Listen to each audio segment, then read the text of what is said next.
Hello, children. Welcome to English program on the radio. I am teacher Anna, and I'm going to be with you in today's lesson of English of Primary 5. This is our 6th lesson of Primary 5, and we will be talking about describing uses of physical features. We are going to be talking about describing uses of physical features. Before we do that, let me tell you that you have to stay home, stay safe, wash your hands with water and soap, or sanitize to prevent the spread of coronavirus.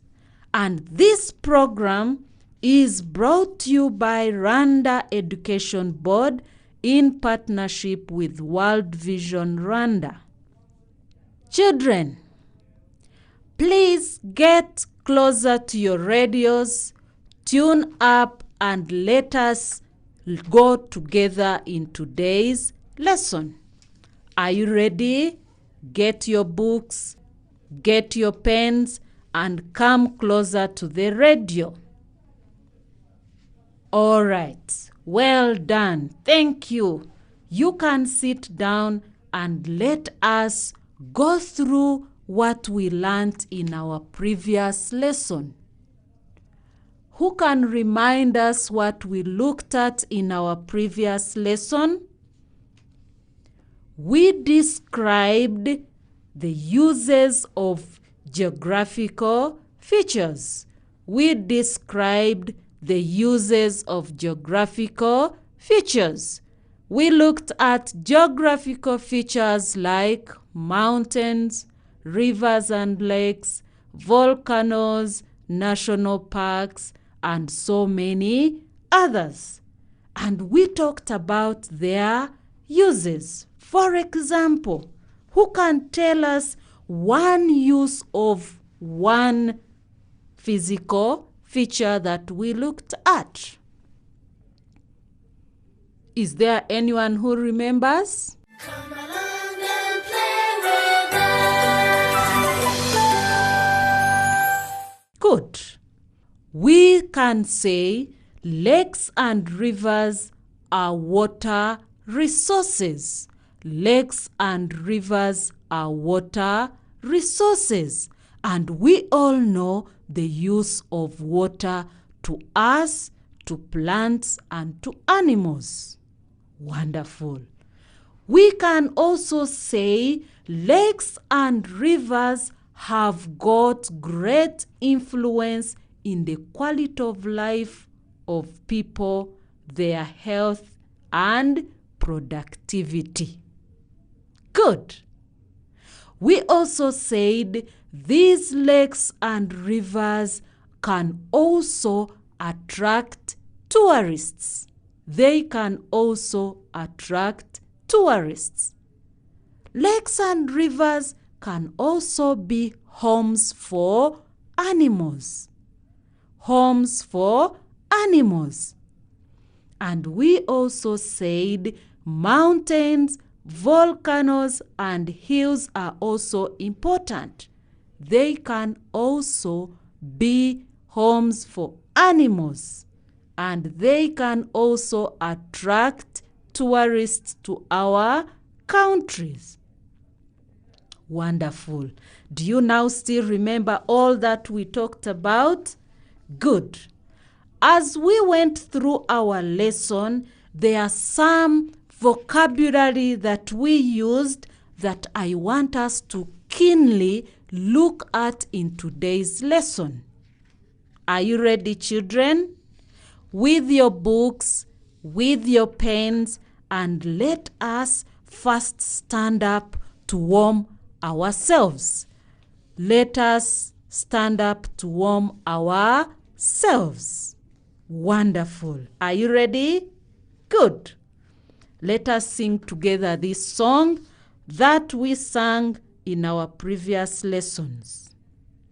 It goes, I love Jesus deep down in my heart.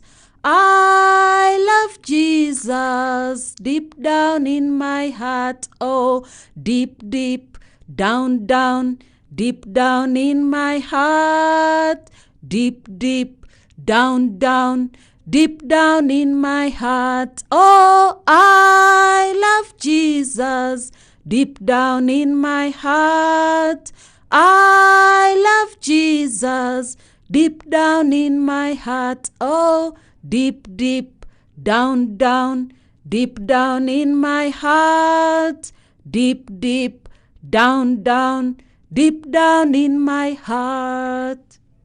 Wonderful. Let us sit down, get our pens, get our books, and let us look at some of the vocabulary that we used in our last lesson, and today we want to know the meaning of this vocabulary.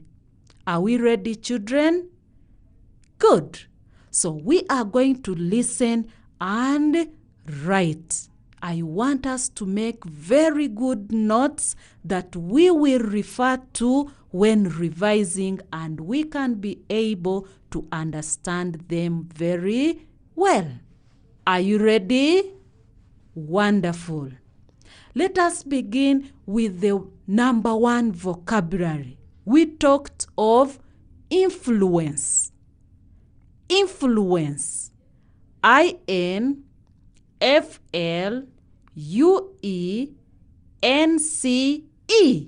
Influence. What does this mean?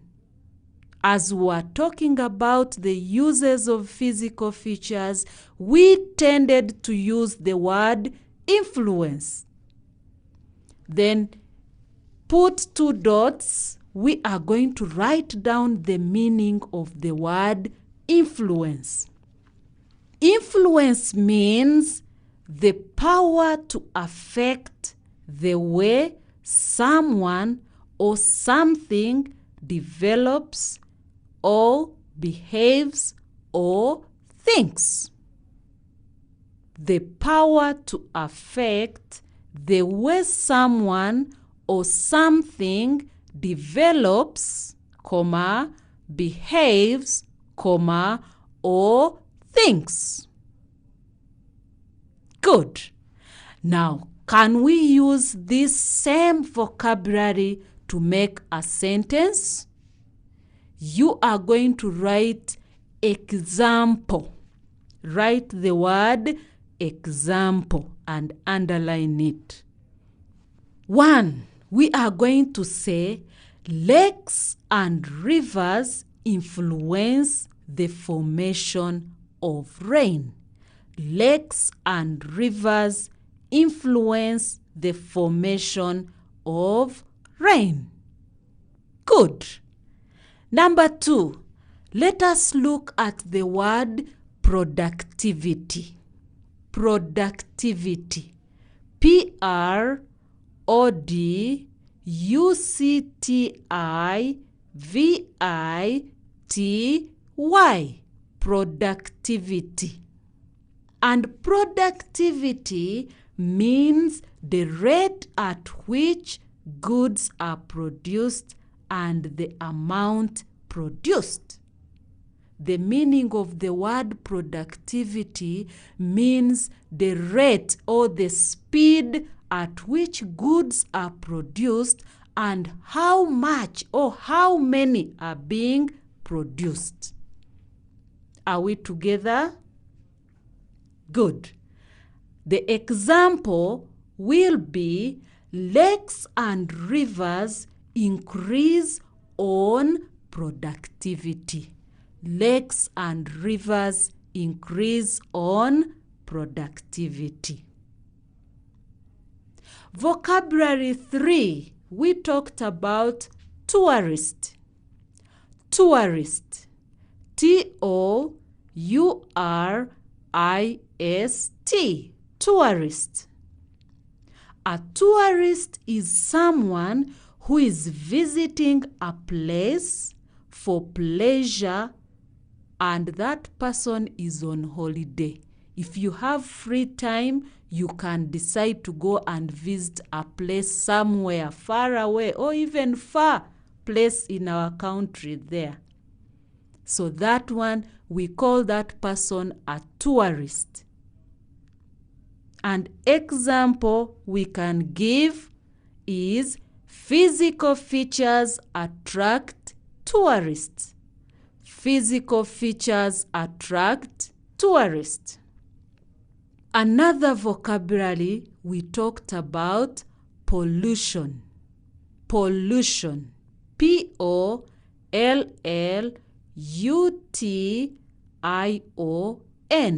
Pollution. This means the process of making air, water, or soil dangerously dirty. And it is not suitable for people to use. Pollution. This means the process of making air, water, or soil dangerously dirty. And it is not suitable for people to use. For example, what pollutes air? What can pollute our water? What can pollute the soil? Once they are polluted, it means they cannot be used by people. An example we can use is old and poor maintained cars pollute the air.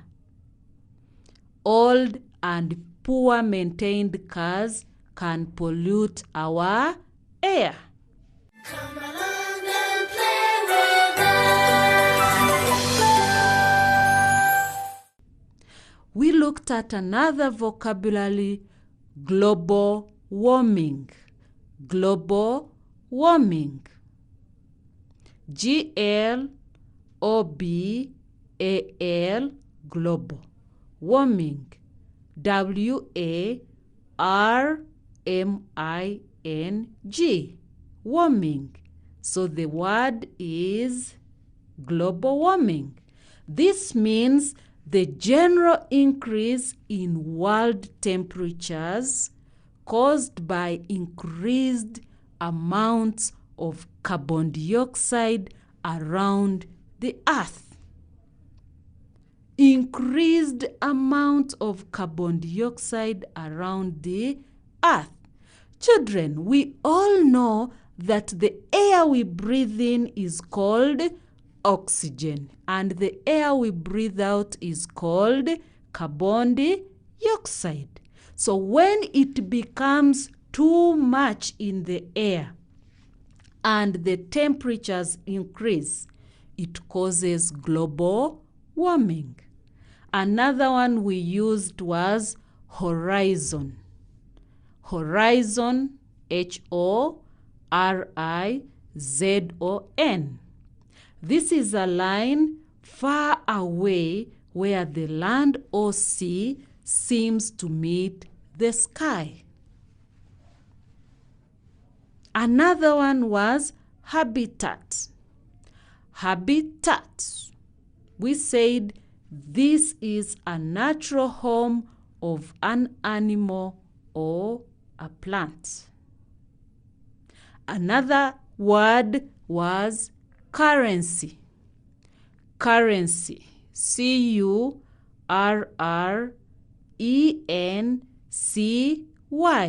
Currency. This is a type of money that a country uses. Now, children, do you know our Rwandan currency? How do we call our Rwandan currency? Do we use dollars? Do we use pounds? We use them, but our own currency, our own country currency, it is Rwandan francs. Then we also looked at native. what is the meaning of the word native. I'm going to give you an example, and from the example you can understand the meaning of the word native. Your native country or town is a place where you were born. A place where you are born is called a native country. So in this case, our native country is Rwanda. Our native country is Rwanda. Are we together, children? Good. Now I know that you can be able to do the homework that I gave you in our last lesson, using the vocabulary to make sentences. I want you to do that, and then we shall look at the correction in our next lesson. Thank you for being with me, and thank you, listeners, for tuning in. I have been Teacher Anna, and this lesson was brought to you by Rwanda Education Board in partnership with World Vision. Bye-bye. See you next time. Goodbye, goodbye, goodbye, teacher. Goodbye, children. See you next time. Goodbye, goodbye, goodbye, teacher. Goodbye, children. See you next time.